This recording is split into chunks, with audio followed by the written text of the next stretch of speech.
Welcome back to the latest edition of E-commerce Agency Wisdom, where I'm joined by Anthony from Enavi. I assume some of you may know him from his LinkedIn content.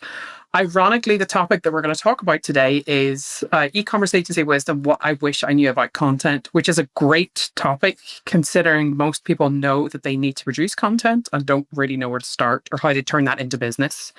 So maybe I'll hand it over to you. You can share.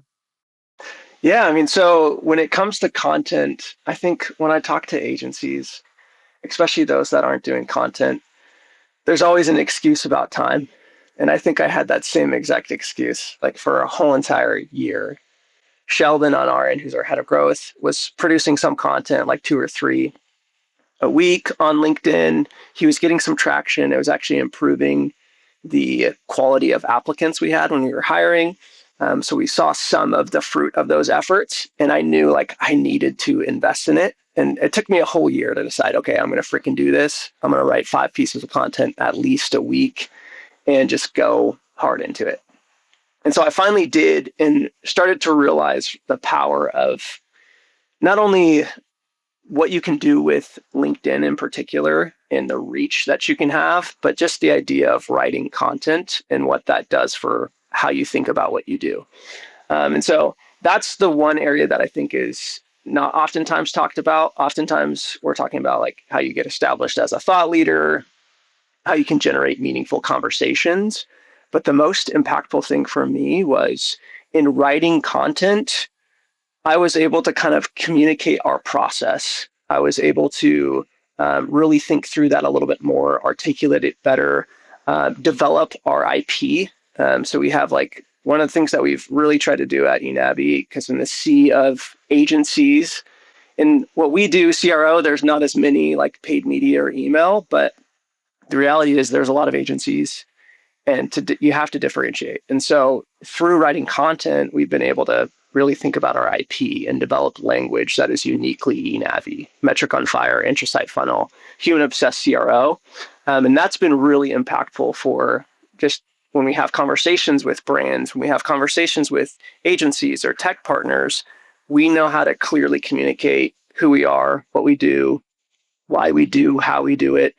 And all of that was, so much of that was the result of writing content, just drilling down, writing content every day. And then another area of that is how you can start to kind of put yourselves in the shoe of your ICP. And so you can start to think through like their lens, how they're thinking about things from the conversations that you've had. And you really can start to develop content and start to understand them a little bit more, which can be really impactful to how you communicate, how you ask questions when you're in the sales process or working with brands. There's so much value in writing content that stretches beyond just being a thought leader or generating meaningful conversations. And I didn't know those existed until I started doing it. But it's pretty incredible when you think about the reach that you can have on LinkedIn and how you can establish yourself as a thought leader. Like in the span of a year, you could reach hundreds of thousands of unique viewers, many within your ecosystem, many that are your ICP, and you're only paying for it with your time. Like the amount that would cost to go and pay for that with a Facebook ad or a LinkedIn ad would be outrageous. But you can go in and actually do that and not have to pay for it just with your time. And so that's pretty incredible what you can do to establish yourself as a thought leader, differentiate yourself in the space, and then the meaningful conversations that come from it as a result, whether that's with other agencies that have complementary services or tech partners. There's so many conversations that can come from that, both them engaging with your content, you engaging with their content, that can generate really meaningful partnerships that just wouldn't have existed without LinkedIn and writing content, establishing yourself as a thought leader. And then, of course, you've got the inbound leads that get incredibly familiar with how you think about what you do. And honestly, it's really cool when you hop on a sales call and you talk to somebody you had no idea, but's been reading your LinkedIn content for the last year. And then they're talking to you in the language that you use. That's uniquely Enavi, your IP. They're saying intrasite funnel, metric on fire. And you're like, okay, wow, they are clearly understanding, trying to leverage how we do what we're doing. They've been trying to do it themselves internally. Now they're looking to work with us, and it's the right time. And those types of inbound leads are really cool to generate because they have a really high close rate as a result of that, because they're super familiar with how you do things, and a lot of the sales process isn't really news to them because they've been reading your content for. So that's the power of LinkedIn content. It's pretty incredible. Yeah, I'd say a couple of things, like more tactical from my end then. Is there particular styles of content? I mean, I know everything is video now, so it's like video content. I think there's some value in written content, which I do. Yeah, And there's value in video content, or that's what the algorithm seems to like. And it's like you're kind of playing in LinkedIn, you're kind of fighting the algorithm. It right. feels like it a lot of the times, and everybody seems to be. It seems like a bit of a Tinder profile with everybody posting their latest selfie, and I'm just like, okay, it's just for the algorithm, but I don't know how valuable it is. So, is there Right. a particular style of content that seems to perform better than others based on what you've seen, or is it consistency that trumps everything? In my experience, it's consistency. Yeah, Okay, I've always seen the most success when we're posting frequently, like even up to 2 times a day during the week. And I don't know if I could say like there's a particular type of content, whether it's in the way it's written or it's video, image, carousel. Like we try to mix it up. And so you'll see I post a lot of content. Our head of growth, Sheldon, posts a lot of content, and we post quite a bit of variety. Just because people consume content differently, we'll take the same video post and do that in a separate post that's just text. And it'll be very similar content to what was in the video. And so for me, it's really consistency that makes the difference. Anytime that it actually moves the needle is when I'm consistently posting, because the reality is the algorithm changes. Like at the beginning of February, the algorithm changed and impressions just plummeted. And it wasn't just me, everybody was experiencing it.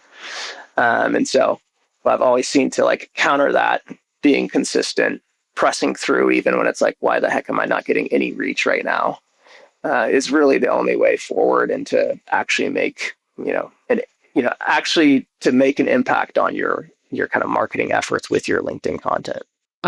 okay. So the $1 million question: how long do you think people should be consistent for before they can expect to see results? I know that's like how long is a piece of string, but Mm-hmm. Yeah, if I looked back at when I first started really writing content, it was less than 3 months when we saw our first few leads come inbound. Now, there's things that we could have done differently, and it probably would have produced results quicker. But I would say give it 90 days, and you should start okay. to see some traction. What would you have done differently to make you get results quicker? I would have included more case study like content, especially framed in the way that like we talk through case studies at Enavi, very much focused in on the process is what we try to do in our content. And then I would have had something like we produced a report that brands were really struggling with GA4 and that transition. And so we created a report that allowed them to look at their on-site data in a way that they can't look at it without like getting really heavy into GA4. And most don't have those technical capabilities. That was a really big thing for us that we did. And that was like 6 months into writing LinkedIn content.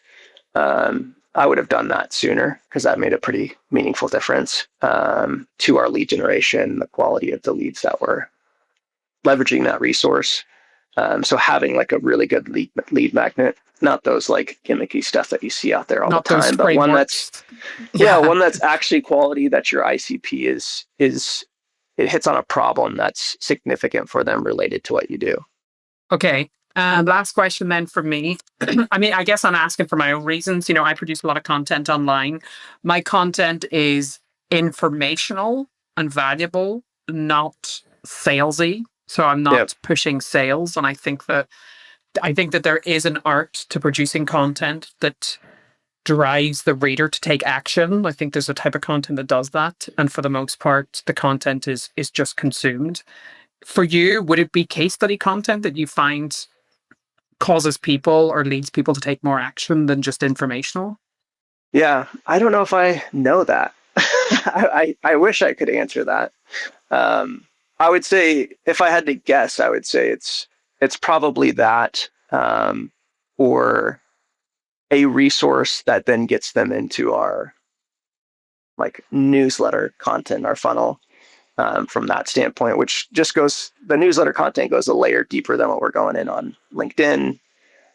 It's still like 80% educational, but there's oftentimes a CTA paired in there, whereas LinkedIn, there's not as much of a CTA in the content we do. Like maybe once a week, there'll be a CTA to drive to an audit or book a call, but I don't really see that produce as much, or at least I can't pinpoint it to that. Those links aren't clicked as much. Usually people are coming through, they're just directly coming through our site, is oftentimes where you see the inbound leads from LinkedIn.